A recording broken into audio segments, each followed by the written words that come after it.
Our entire economy and our very way of life are threatened by Biden's plans to transform our nation and subjugate our communities through the blunt force instrument of federal regulation at a level that you haven't even seen yet. You think that was bad? You haven't even seen it yet. If he gets in, you will have a depression, the likes of which you've never seen. Your 401ks will go to hell, and it'll be a very, very sad day for this country. If he's elected, the stock market will crash.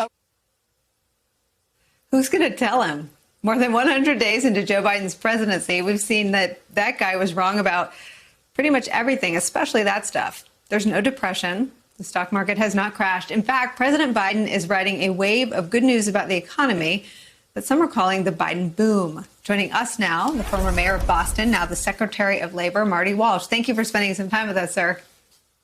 Thanks for having me today. So there's a man bites dog aspect to this, that not only is the economy recovering maybe ahead of where you all thought it would, but the fear mongering that may have even harmed the president politically, the opposite has turned out to be the case. How do you sustain that?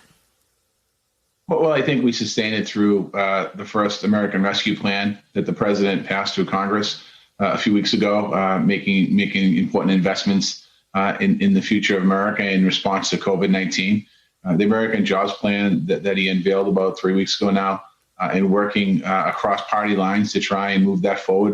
An infrastructure bill that's not the typical infrastructure bill that we think of roads and bridges, but investments in the cares economy, investments in job training.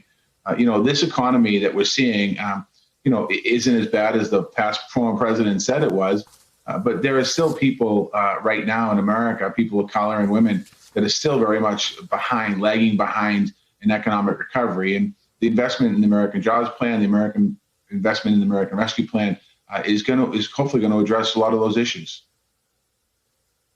And one of the things specifically in that vein is the release of $39 billion to help early childhood educators and childcare providers. Working women of color have been shellacked disproportionately, professionally and financially and personally and mentally by the pandemic. Talk about a policy process that prioritized that disparity. Well, that's important right there, that release of the funds by the White House earlier this week. When you think about cities across America, first and foremost, over 2 million women have been pushed out of the workforce for lots of different reasons, and childcare is one of them.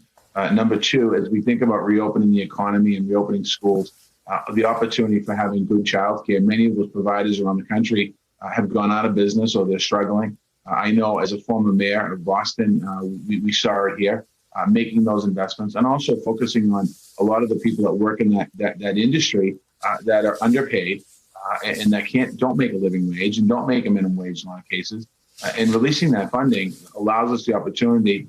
First, we open schools. Now we get a chance to reopen childcare around the country. And that's all part of the process as far as moving our economy forward. There's also going to be a focus on women of color and people of color in that industry that have been underpaid for so long. Do you view the success and strength of the economy right now, as we sit here today, as perhaps a vehicle for getting some Republicans to the table? I know the president has said that bipartisan to him is represented by the broad bipartisan support of the COVID relief package, and even the infrastructure package has broad bipartisan support in the country. But I believe he would love to do something in a bipartisan way if it's possible. How does the strength of the economy potentially bring some Republicans to the table, if at all? I think the strength of the economy should be a factor there. I also think that the strength of the plan. I mean, when you think about the plan, the investments in that plan, they're for every city and town all across America, whether it's expanding broadband, whether it's clean drinking water and getting rid of lead pipes, whether it's job training, or workforce development. In my conversations during my confirmation process and since then, every single time I talk to a member of Congress, Democrat or Republican, almost every single one to a person bring up workforce development and the need for workforce development money. They all bring up the importance for strengthening our community college system.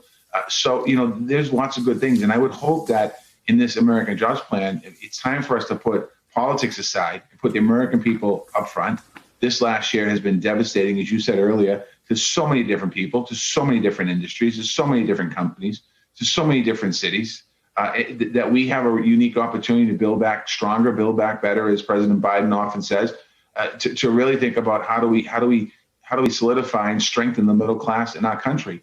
And infrastructure is a main component of that.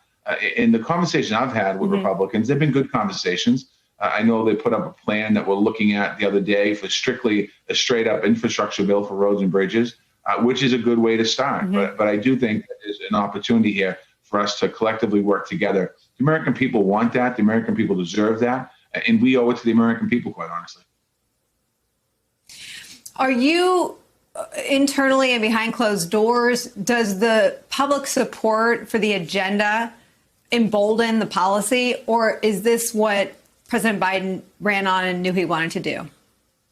This is what the president ran on and knew he wanted to do. I think that obviously having popular support behind it is very nice to have, but the president believes in his bones that this is so important for the future of our country. And the American Rescue Plan was in some ways a response to COVID. It got PPE. It dealt with money for unemployment insurance. It expanded unemployment benefits. But the American Jobs Plan is about recovery. It's about moving our economy forward, about moving people forward. So there is this stark difference between both plans. And again, I would hope that as we think about this plan, a lot of people in America understand saying, God, I'd like to drive on a new road. I'd like to have clean drinking water.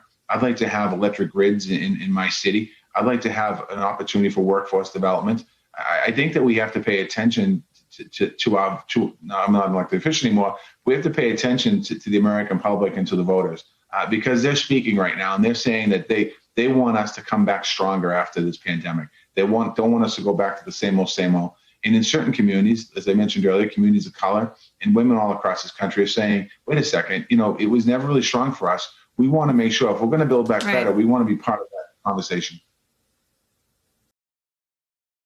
Hey, thanks for watching our YouTube channel. You should know that you can follow today's top stories and breaking news and catch up on your favorite MSNBC shows all in one place. Download the NBC News app today.